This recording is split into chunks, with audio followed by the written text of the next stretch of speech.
Merhaba arkadaşlar, kanalıma hoş geldiniz. Bugün sizlerle bu file yastık modellerini yapacağız. Benim çok hoşuma gitti ve yapılışı çok kolay. Herkesin rahatlıkla yapabileceği ve gün içinde rahatlıkla bitireceği bir yastık modeli. İpini de rahatlıkla bulabileceğiniz makrome ipi. Bu model herkes sevecek, herkes beğenecek, herkes bayılacak. Ben çok beğendim, çok beğenerek yaptım. Özellikle ince olanını çok beğenerek yaptım ve çabucak bitti. Eminim siz de bu modeli çok beğeneceksiniz. Bu modeli yaparken iki farklı ip kullandım. Birisi ince, birisi kalın. Bakın nasıl farklı duruyorlar. Bunu ince iple yaptım, bunu kalın iple yaptım. İkisi aynı, yapılışı aynı mesela. Ama nasıl farklı duruyorlar. İplerin kalınlığından dolayı nasıl farklı duruyorlar. İkisinde sayılarını ve yapılışını gösterdim. Modellerin yapılışını geçmeden önce hala kanalıma abone değilseniz kanalıma ücretsiz abone olabilirsiniz. Kanalıma hemen aşağıdan bir like atabilirsiniz. Videolarımızın daha çok kişilere erişmesi için aşağıya birkaç yorum bırakabilirseniz çok sevinirim arkadaşlar. Hemen modelimizin yapılışına geçebiliriz. Yarım olan yastığı da ince makrome iplerden kullandım. 2 milimetre kalınlığında makrome ip kullandım. Bu şekilde 2 milimetre kalınlığında %69 koton, %31'i polyestermiş.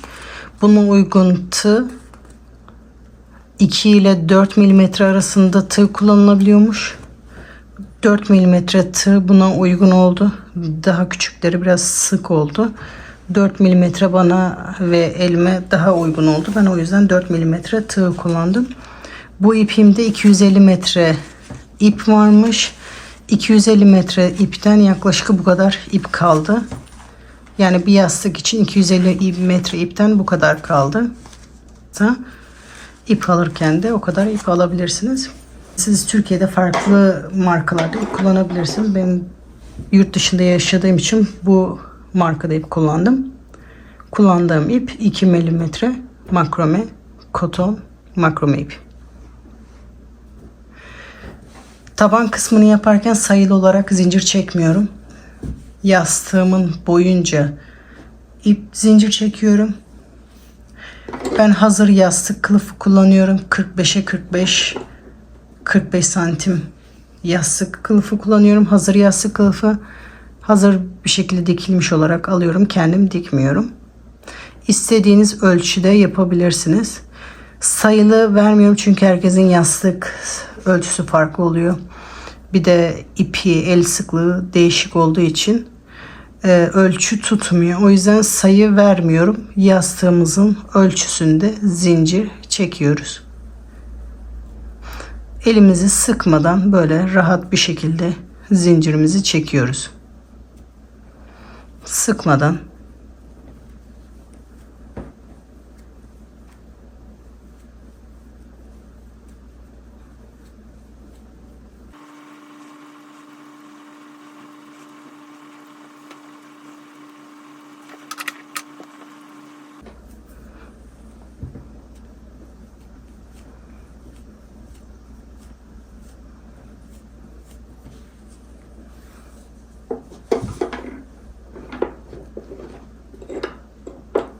Şimdi yastığımın boyunca çektim. Birkaç tane de ekstra çektim.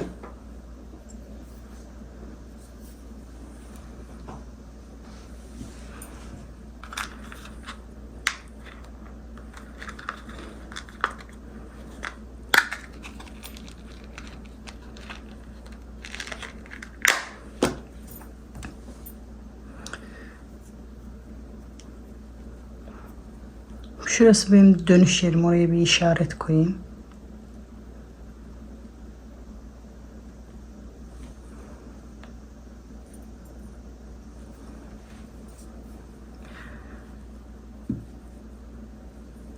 Bu bitiş yerinden sonra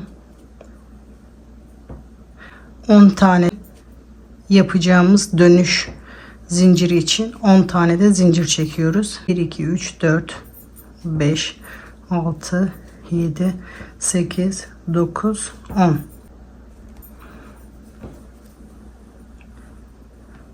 Bu yastığımızın bitişi sık iğne için, 10 tane de dönüş için yapıyoruz. 1 2 3 4 5 6 7 8 9 10. Şimdi bundan sonra 5 tane zincir sayıyoruz. 1 2 3 4 5, 6. zincire batarak bir sık iğne yapıyoruz.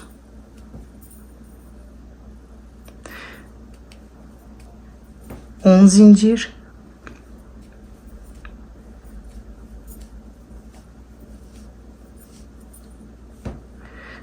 5 zincir atlıyoruz, 6. zincire bir sık iğne. 6,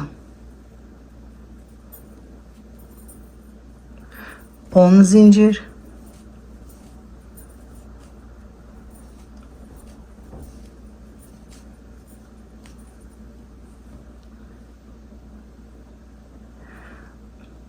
5 zincir atlıyoruz, 6. zincire bir sık iğne.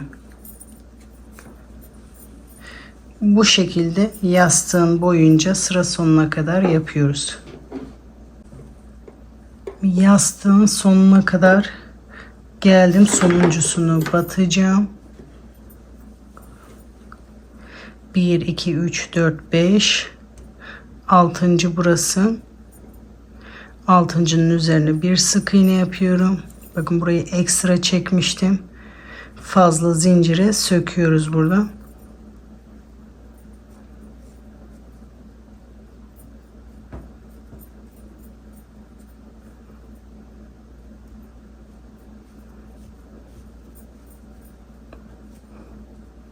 Fazla zinciri söktük.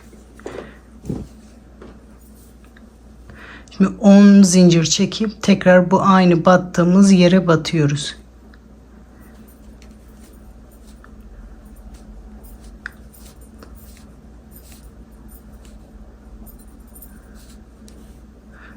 On zincir çekip aynı bu battığımız yere batıyoruz.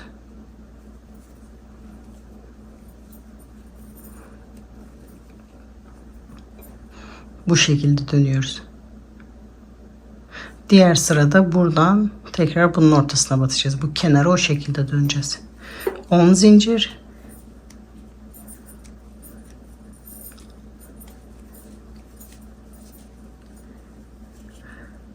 aynı diğer battığımız yere batıyoruz. Diğer sırada battığımız yere 10 zincir,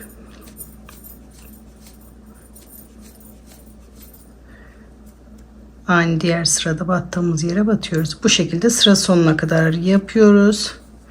Sadece bu sonuncusuna batmıyoruz. Şuraya kadar aynı şekilde devam ediyoruz. Şimdi sonuncusuna kadar geldim.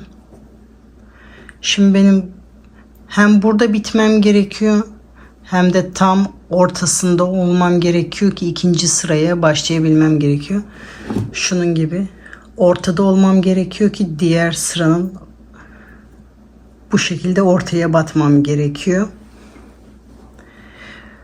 Ya 10 zincir çekip buraya sık iğne yapıp iz sürüyerek bunun ortasına gelmem gerekiyor, ya da şu şekilde yapmam gerekiyor. Benim bu yöntem daha kolayıma geliyor.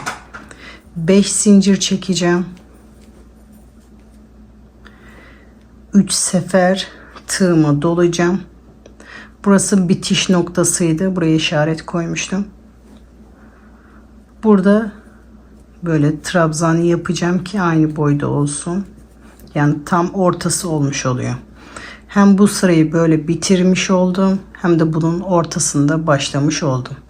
Şimdi bunun ortasından bunun ortasına batarak devam edeceğim. Hem birinci sırayı bitirmiş oldum, hem de ortasında batmış oldum. Şimdi 10 zincir çekiyorum.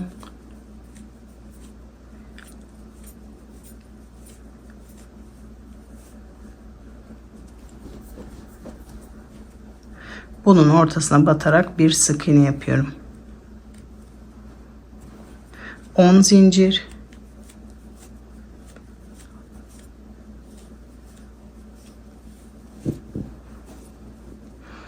diğer boşluğun ortasına batarak bir sık iğne. 10 zincir,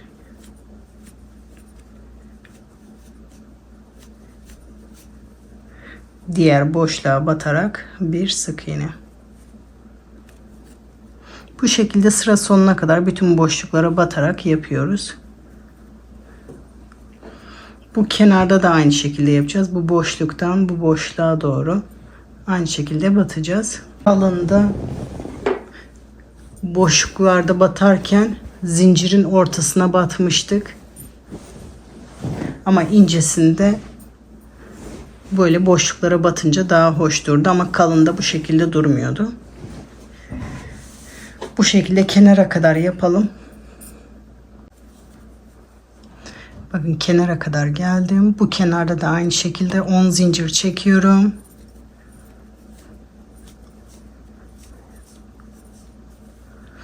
Bu kenardan diğer boşluğa geliyorum. Burada da bu boşluğun ortasına batıyorum.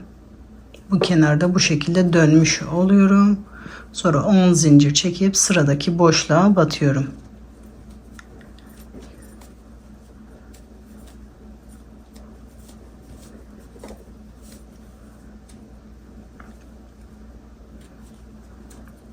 Böyle oluyor.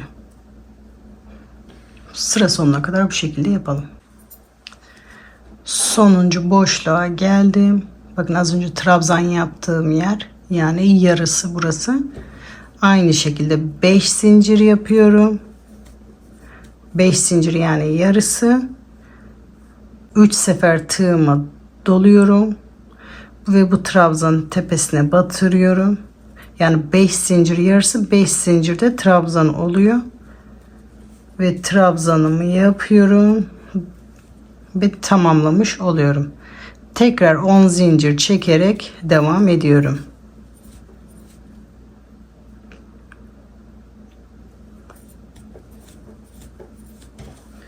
On zincir çekiyorum, sıradakinin ortasına batıyorum.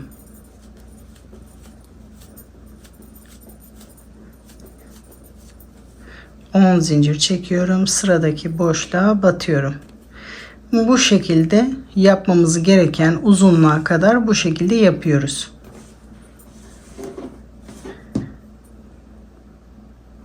Aynı şekilde devam ediyoruz. Sıramızı tamamlıyoruz.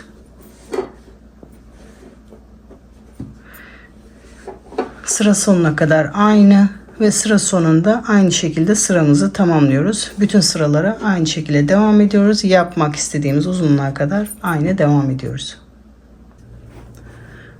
İnce ipli olanı ben yastığıma geçirdim. Onu yastığım boyunca örmeyeceğim. Şöyle püskül yastığım boyuna gelsin istiyorum. Bir de oyası olacak. Onu da hesaplayarak. Bu boy benim için yeterli. Yani yarıyı biraz geçmiş. Püskül de hemen hemen bu kadar olacak. Bu püskül birazcık uzun. Kendi püskülü daha uzun, kısa olacak. Bir de oya yapacağız. Bu kadar benim için yeterli. Şöyle göstereyim. Bakın yarıdan biraz uzun. Siz kendiniz püskülünüzü de ölçün. Oyası da gelecek. Bu kadar sıra yeterli. Yani ben kaç sıra örmüşüm? 1, 2, 3, 4, 5, 6, 7, 8, 9, 10, 11, 12 sıra örmüşüm. Şimdi birleştirme aşamasına geldik. 3 sefer tığıma doluyorum. Trabzan yapıyorum.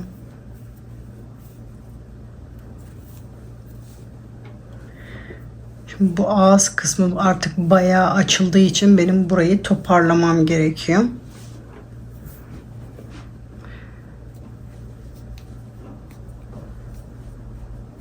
Beş zincir çekiyorum. Buranın ortasına batıyorum. Bunu toparlamak için yapıyoruz. 5 zincir ortasına batıyoruz. 5 zincir ortasına batıyoruz. Bakın bu şeyler gibi yapmıyoruz. Bunu toparlamak için yapıyoruz. Üzerine oyasını yapacağız. Sıra sonuna kadar bu şekilde yapıyoruz. 5 zincir ortasına batıyoruz. 5 zincir, ortasına batıyoruz. Bu şekilde sıra sonuna kadar yapalım. Sıra sonuna kadar geldim. Hani diğer sıralarda 5 zincir yapıyorduk. Şimdi burada 2 zincir çekip normal bir sefer tığıma doladım. Bu diğer sıradaki trabzanın üzerine batıp normal bir trabzan yaptım. Çünkü buralarda hep 5 zincir çekmiştik toparlamak için. Şimdi 5 zincir çektik. Bakın bayağı toparlandı bu kısım. Şimdi bu sırada hep sık iğne yapıyoruz. Şimdi bu 5 sıra gibi görünüyor. Bu buranın yarısı. Burada toplam yarısına yani 2 zincir yapacağım. Pardon. Toplam 2 sık iğne. Bunun tepesine bir sık iğne. Boşlukta 5 sık iğne.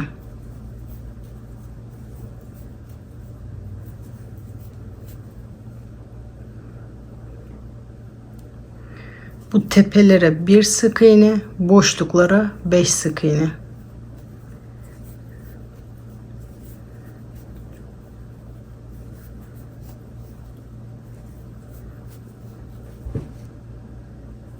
Boşluklara 5 sık iğne, bu tepelere bir sık iğne.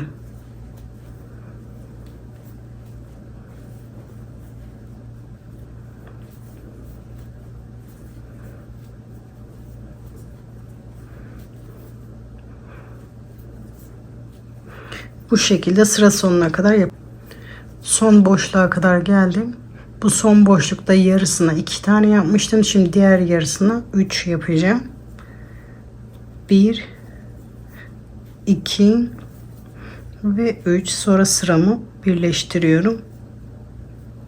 Şimdi diğer sıraya hepsinin üzerine birer tane trabzan yapacağız. 1 2, bu 3 zincir bu sık iğnenin tepesindeki trabzan sayılıyor. Tığıma dolayarak sıradaki sık iğnenin tepesine batarak bir trabzan yapıyorum. Ve sırayla bütün sık iğnelerin tepesine birer tane trabzan yapıyorum.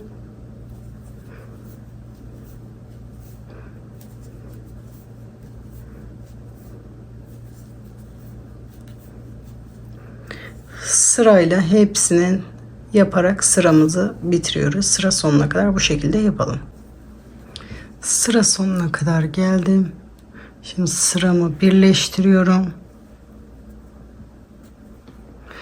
Bir zincir sık iğne için çekiyorum.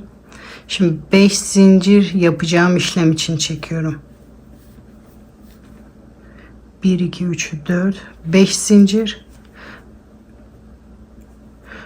3 tane trabzan atlıyorum. 4. trabzan tepesine bir sık iğne yapıyorum. 5 zincir. 3 tane trabzan atlıyorum. 4.'ünün tepesine bir sık iğne.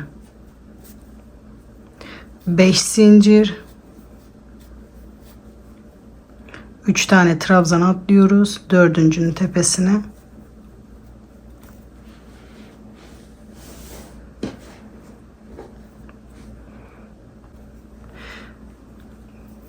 Bir zincir sık iğne için 5 zincirde diğer işlem için 3 trabzan tepesine atlıyoruz. 4. trabzanın üzerine bir sık iğne yapıyoruz. 5 zincir, 3 trabzan tepesi atlıyoruz. 4.'ünün üzerine bir sık iğne yapıyoruz. 5 zincir, 3 trabzan tepesi atlıyoruz. 4.'ünün üzerine bir sık iğne yapıyoruz. 5 zincir, 3 trabzan tepesi atlıyoruz. 4.'ünün üzerine bir sık iğne yapıyoruz. 5 zincir, 3 trabzan tepesi atlıyoruz. 4.'ünün üzerine bir sık iğne yapıyoruz. Bu şekilde sıra sonuna kadar yapıyoruz.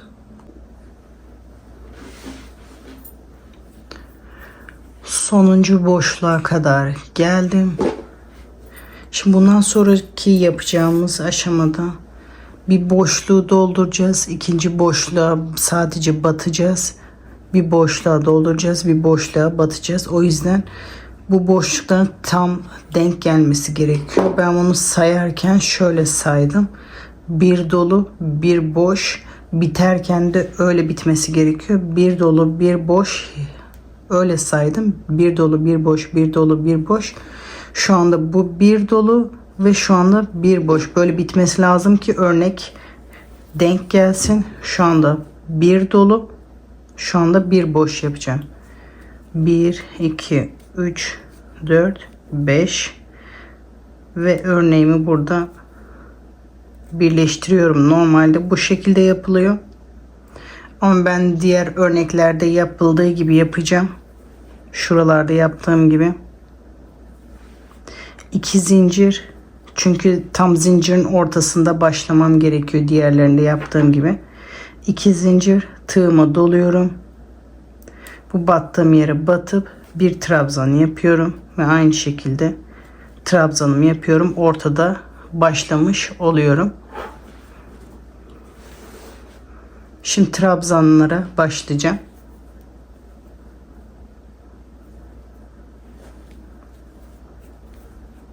Bir, iki, üç, 4. 3 zincir çekiyorum ve diğer tarafa da 4 tane trabzan yapıyorum. 1, 2, 3,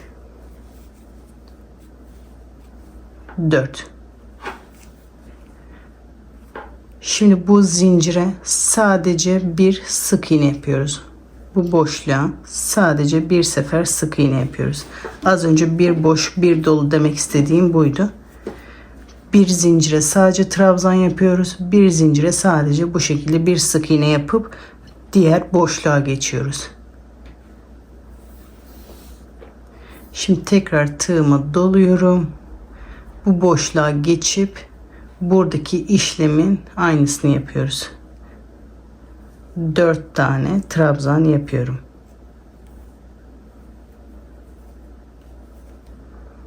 2,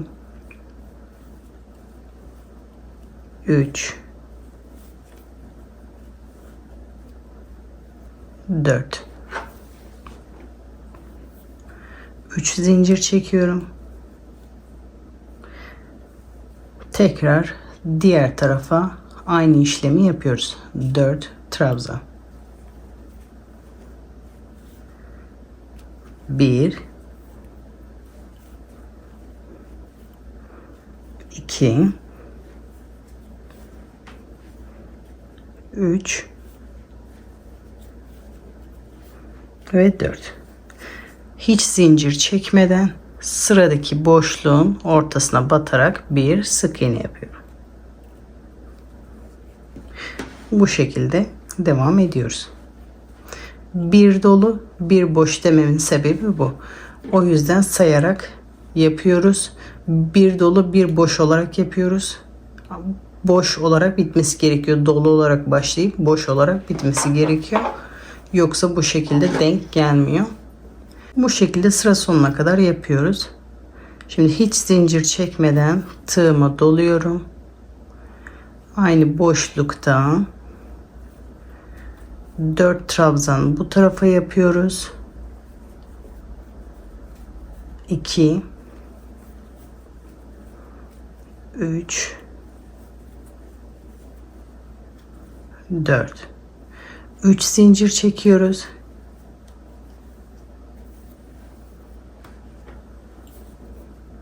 Tığıma doluyorum. 4 trabzan da bu tarafa yapıyoruz.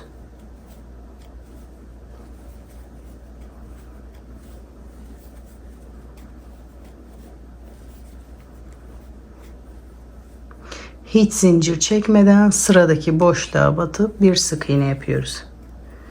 Bu şekilde sıra sonuna kadar yapalım.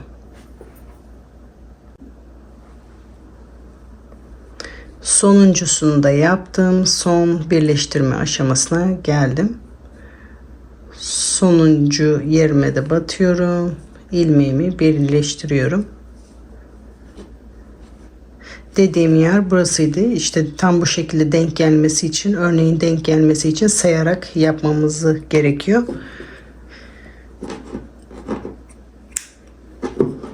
Eğer o şekilde denk gelmiyorsa bu aralarda yedirmemiz gerekiyor. Bu şekilde bitirmemiz gerekiyor. Şimdi bunu da bu arkada saklıyoruz.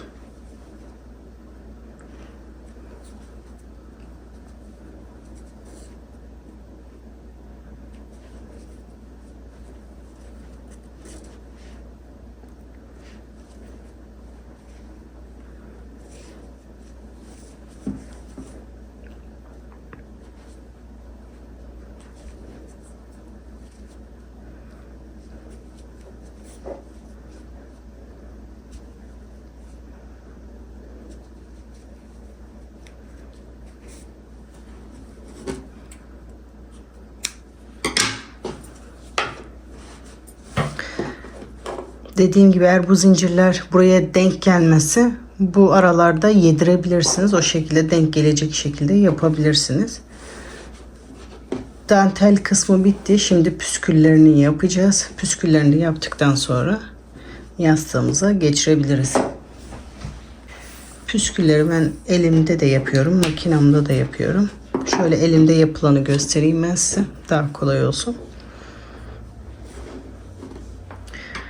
Şu şekilde 2 adet uzun ip kesiyorum. Şöyle elimde bir ucunu tutuyorum. 4 parmağımı sarıyorum.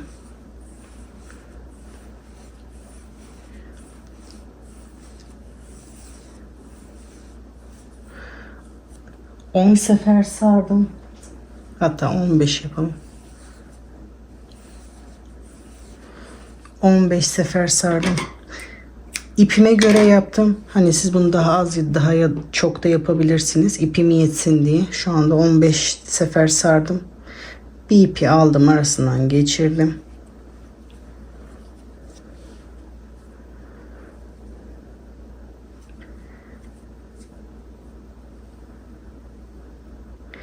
İki düğüm attım. Şöyle bir elimle düzeltiyorum. Diğer ipi de alıyorum. Püskülün boyunda şöyle tutuyorum.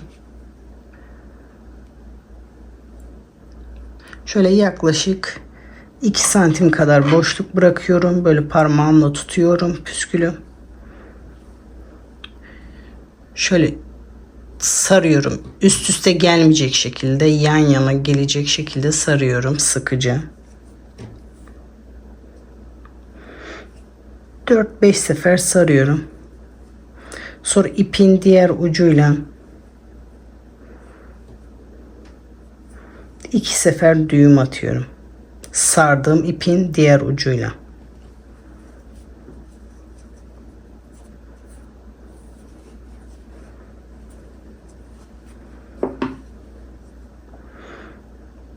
Sonra sardığım ipin altından tığımı geçiriyorum.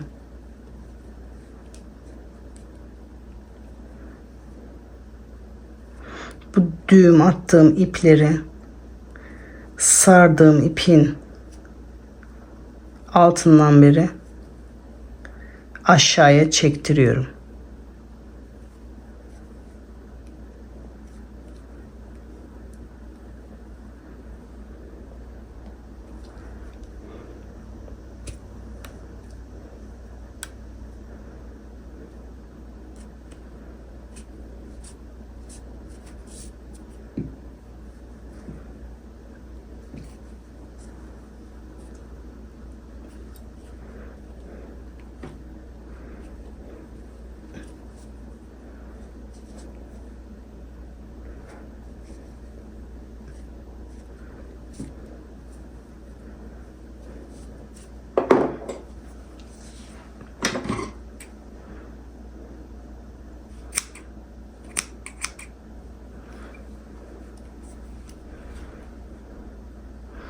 Sonra püskülün ucunu aynı boyda kesiyorum.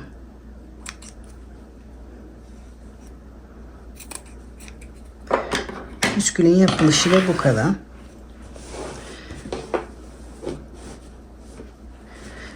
Püskülü de takarken tek ipini alıyorum.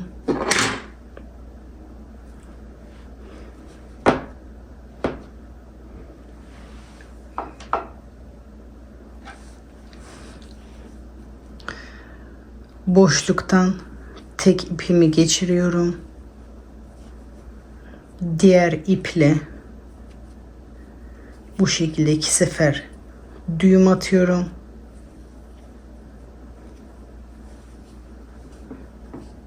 Sonra bu sardığım ipin altından beri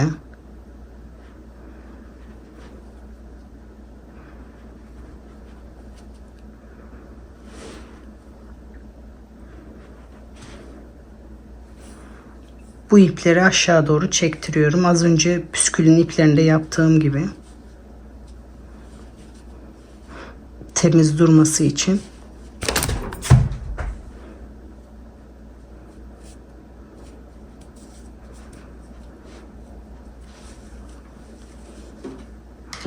Sonra püskülün boyunu da kesiyorum.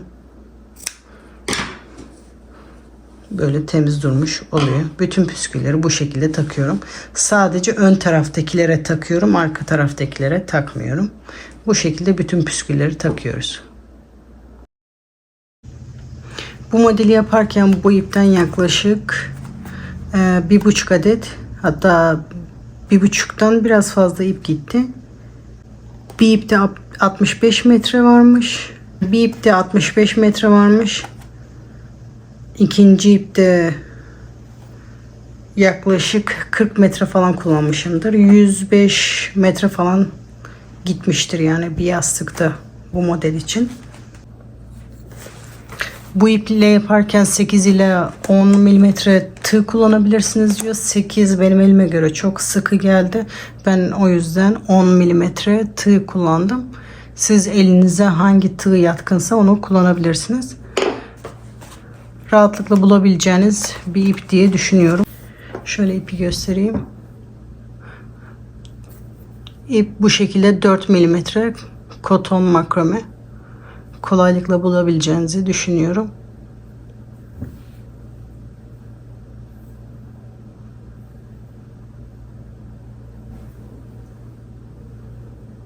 Yakından da göstereyim.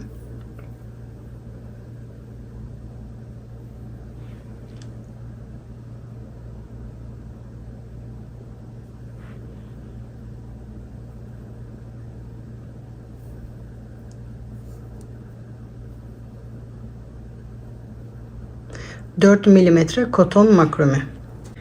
Modele başlarken ben sayıyla başlamıyorum buna. Yastığın boyunca zincir çekiyorum.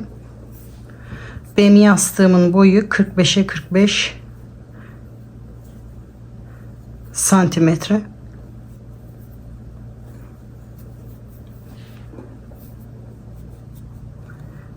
Dediğim gibi zincir sayısına göre başlamıyorum. Çünkü herkesin el sıklığı, ipi, tığ farklı numara oluyor. Onun için sayı tutmuyor. Yastık ölçünüz farklı olabilir. Çünkü modelde sayı numarası önemli değil. Yastık boyuna göre zincir sayısı çekiyoruz.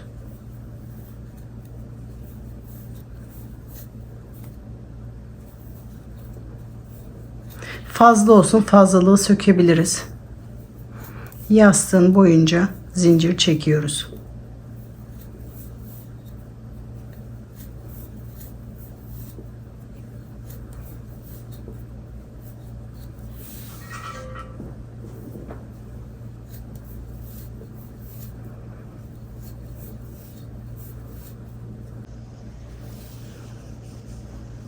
Şimdi ben yastığın boyunca çekmişim. Ne olur ne olmaz diye birkaç tane de ekstra çekeceğim. Şimdi bu yastığın boyunca, şimdi böyle dönüş için zincir çekeceğim. Burayı tutuyorum. Dönüş için 5 tane zincir çekiyorum. 1 2 3 4 5. Burası benim dönüş yerim. Burayı tutuyorum. Dönüş yerinden sonra 3 tane zincir sayıyorum. 1, 2, 3. Dördüncüye batıyorum. Bir sık iğne yapıyorum.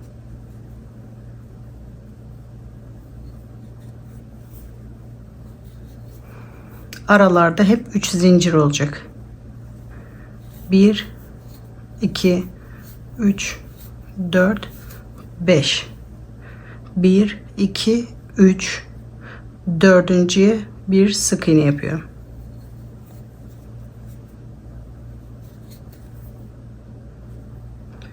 Beş zincir.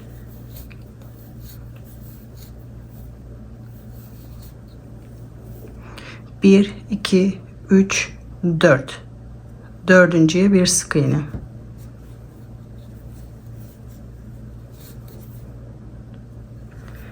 Bir, iki, 3, 4, 5.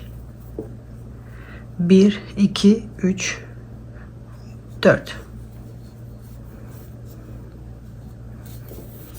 Burası böyle sıra sonuna kadar aynı şekilde oluyor. Aynı şeyi tekrar ediyoruz. 5 zincir, 3 zincir atlıyoruz. Dördüncüye sık iğne yapıyoruz. Sıra sonuna kadar aynı şekilde yapıyoruz.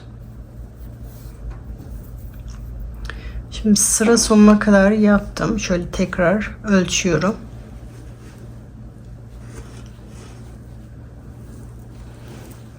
Şimdi sıra sonuna kadar yaptım. Burayı da ekstra zincir çekmiştim. Buraya yapmıyorum. Burası benim ekstra zincirim. Burayı söküyorum.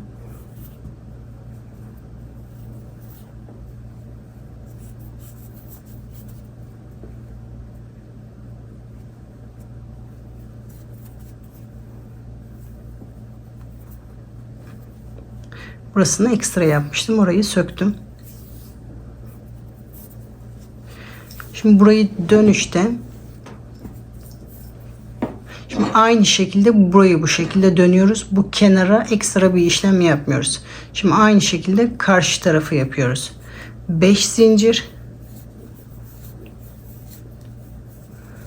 5 zincir, diğer sırada battığımız yere aynı yere batarak bir sık iğne yapıyoruz. Aynı diğer yastıklarda yaptığımız gibi aynı battığımız yerin diğer tarafına. Bakın kenarda hiçbir işlem yapmıyoruz. Aynı battığımız yerin karşısına bir sık iğne. 5 zincir yapıp döndük. Aynı battığımız yerin karşısına bir sık iğne. 5 zincir. Diğer sırada yaptığımız bir sık iğnenin karşısına bir sık iğne yaparak aynı işlemi tekrarlıyoruz. 5 zincir,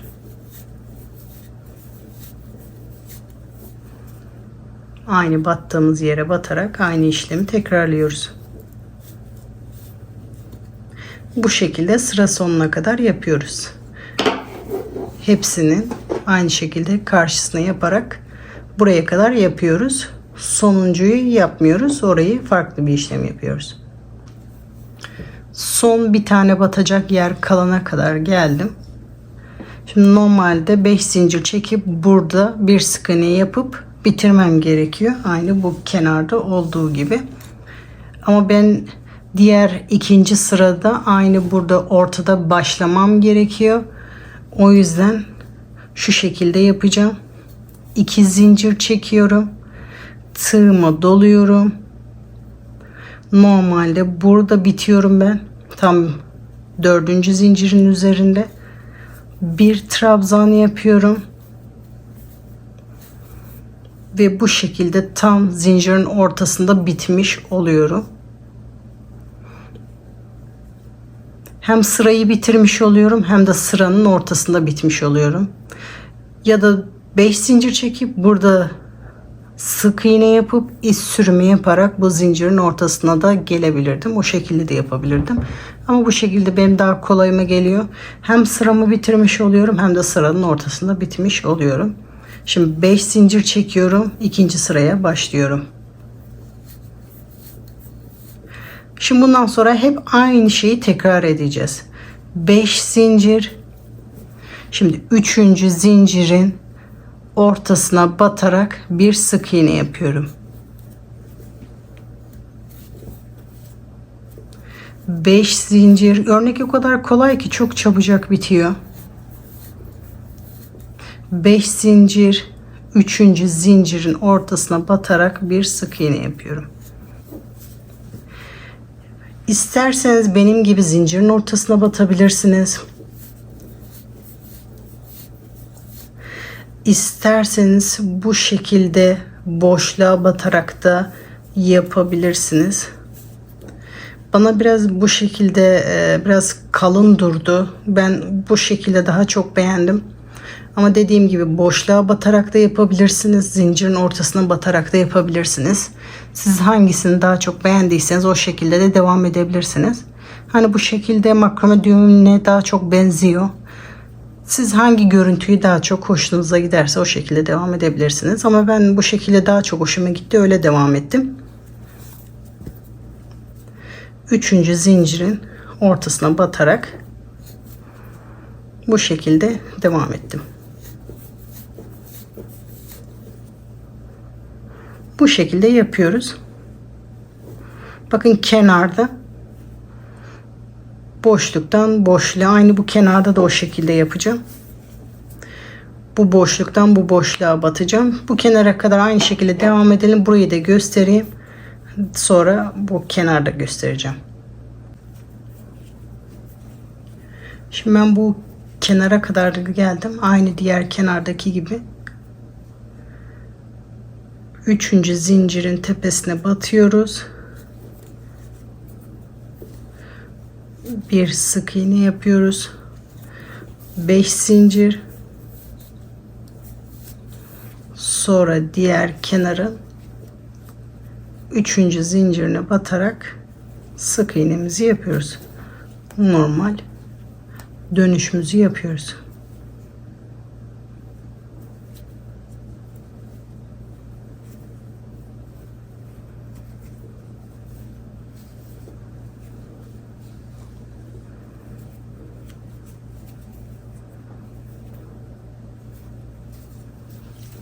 Sonra diğer kenara kadar yapalım.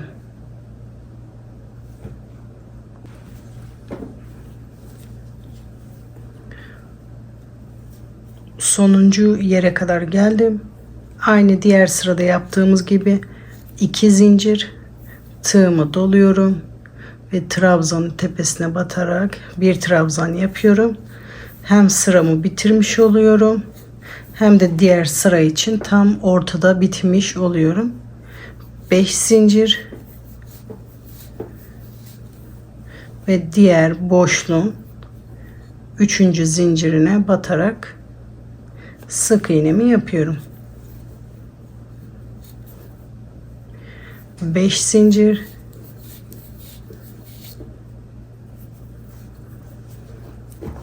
ve bu şekilde sıramı devam ediyorum. Yastığımızın boyuna gelene kadar bu şekilde devam ediyoruz. 5 zincir, bir sık iğne, 5 zincir, bir sık iğne, bu şekilde devam ediyoruz. Son birleştirme yerine kadar geldim. Bir sefer tığımı doluyorum. Son battığım yerin üzerine aynı şekilde trabzanımı yapıyorum. Aynı ortada bitmiş oluyorum. Bakın bu kenardan başlamıştım. Dönerek gelince hep kaydırarak gelince bakın buraya kadar gelmiş oldu. Dönerek gelince kayınca buraya kadar geldi. Şimdi ben örgümü yapmak istediğim uzunlukta yaptım. Yastığım boyunca yaptım. Şu anda büzülmüş şekilde durduğu için model anlaşılmıyor. Yastığın üzerinde biraz daha gergin durunca daha hoş duruyor. Şimdi size birazdan yastığın üzerinde de göstereceğim. Altını birleştirmeyeceğim. İplerle sadece düğüm atacağım. Yıkama aşamasında kolay olsun diye. Ama isterseniz bu şekilde birleştirme de yapabilirsiniz. Ama bu sefer komple yastıkla yıkamanız gerekecek. Bu şekilde 3 zincir çekip yastığı geçirdikten sonra ikisini birlikte bu şekilde birleştirebilirsiniz. Böyle 3 zincir. Sonra yandaki boşluğa ikisini birlikte bu şekilde yapıp birleştirebilirsiniz. Ama bu şekilde dediğim gibi yastığı komple yıkamanız gerekecek.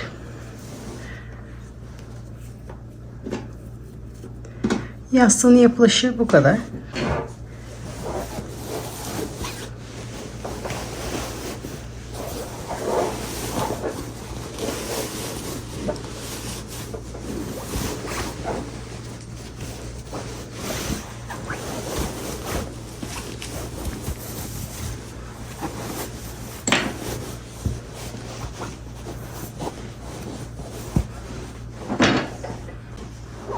Yastığın üzerinde de bu şekilde gergin duruyor.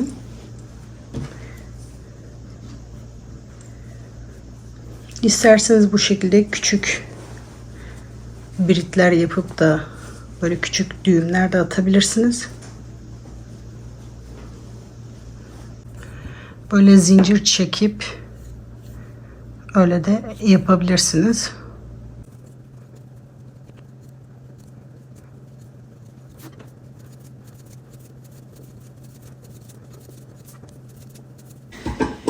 İsterseniz bu şekilde çektiğimiz zincir iple düğüm atabilirsiniz.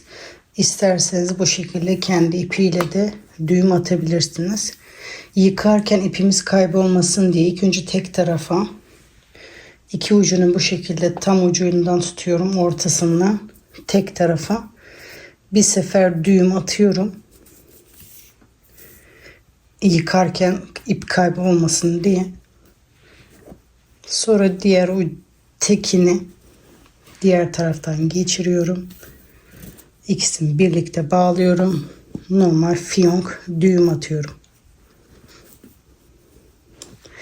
İsterseniz bu şekilde, isterseniz zincir yaparak bu şekilde zincir ipiyle de düğüm atabilirsiniz. İki yerden bağlamam yeterli oluyor. Siz isterseniz daha sık da yapabilirsiniz. İsterseniz bu şekilde sade kullanabilirsiniz. İsterseniz ucuna püskül takıp da öyle de kullanabilirsiniz. Modellerin bitmiş hali bu şekilde. Turuncu modeli size ilk önce böyle püskülsüz halini göstermek istedim. Hani sade sevenler isterse bu şekilde püskülsüz kullanabilir. Bir de size püsküllü halini de göstermek istiyorum. İsterseniz o şekilde püskül ekleyerek de kullanabilirsiniz. Püsküllü hali de bu şekilde. Sadece üst köşelere püskül ekledim. Eğer bu şekilde beğeniyorsanız bu şekilde de yapabilirsiniz. Bu ince iple yaptığımın üst köşelere eklemedim. Zaten alt kısmı yeterince hareketli. Üst kısmını ellemedim. Ama bu kalın iple yaptığım biraz hani sade görünüyor diyorsanız üst köşelere bu şekilde püskül ekledim. Alt köşelere eklemedim. Zaten aşağıda çok görünüyor ama isterseniz alt köşelere de ekleyebilirsiniz. İsterseniz sade de yapabilirsiniz. Eğer kalın iple yarım yapmak istiyorsanız yarım da yapabilirsiniz. Sizler nasıl buldunuz? Umarım sizler de beğenmişsinizdir. Yorumlarda buluşalım. Beğen ve yorum yapmayı unutmayalım arkadaşlar. Erişim için önemli. Diğer videolarda görüşmek üzere. Yorumlarınızı bekliyorum. Herkese kolay gelsin diliyorum.